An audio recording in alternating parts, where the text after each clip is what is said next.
One of the most important things you can do as a leader is to engage staff and allow them to take responsibility and make decisions. Tom is Nancy's manager, and they've been discussing the new appraisal process that's being introduced. Let's join them and see how they're getting on. I'm glad I've been able to talk to you about this. Quite a few staff have been unsettled since the last restructure when we moved offices, and even doing their appraisals a little earlier. Well, it can be difficult for some members of staff. Any change can make them feel threatened. Have you or Sarah explained why the appraisals are changing and why we're doing them now? Yes. Everyone's aware their appraisal will now include looking at their KPIs. That this is a new way of doing it, a new system. And I guess it puts them out of their comfort zone. Thanks for the heads up. And well done on spotting the potential problems that we're going to face. I'll give it some thought.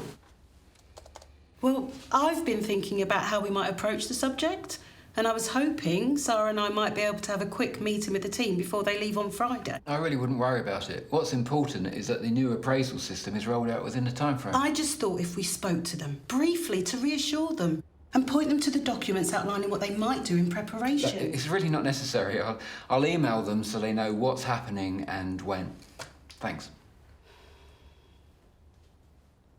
Nancy's right when she says that change can make staff feel threatened. We find uncertainty challenging because our brain likes to predict what's going to happen, so it can keep us safe.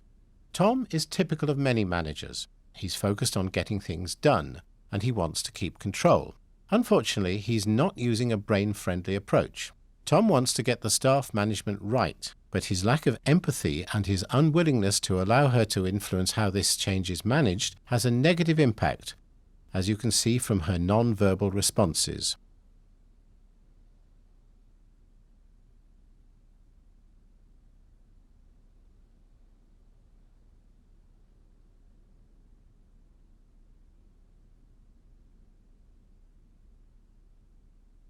Let's run that conversation again.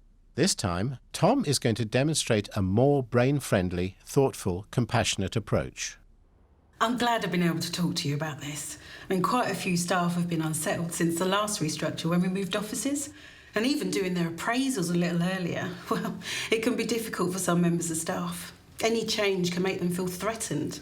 Have you and Sarah explained why the appraisals are changing and why we're doing them now? Yes. Everyone's aware their appraisal will now include looking at their KPIs. That this is a new way of doing it, a new system.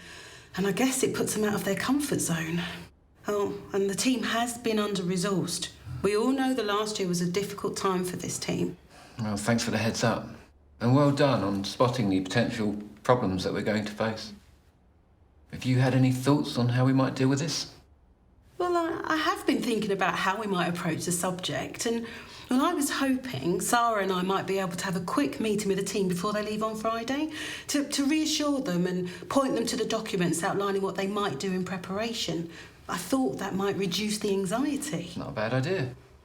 Well, mind you, some of them might go home and think about it all weekend.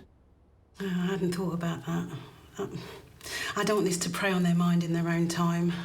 Sorry. No, not at all. It's good to hear that you've been thinking about it already, and it's very clear that making sure that your staff are happy and comfortable at work is a priority for you. It is. Some of the team have been here a long time, and they've been quite cynical about the new appraisal system. I guess from their point of view, all change might put them at risk of no longer being needed. Yes, I guess it can be challenging to manage those anxieties. What do you think it is that makes these staff members most anxious? Well, a few of them can see their retirement in the distance, and others have mortgages and families to take care of. And, well, some of the younger team members have student loans they've started paying back. Good point. So what do you think we could do to allay their fears about this? Well, I've been toying with the idea of carrying out their appraisals from a different perspective. Do you have an example of what you mean?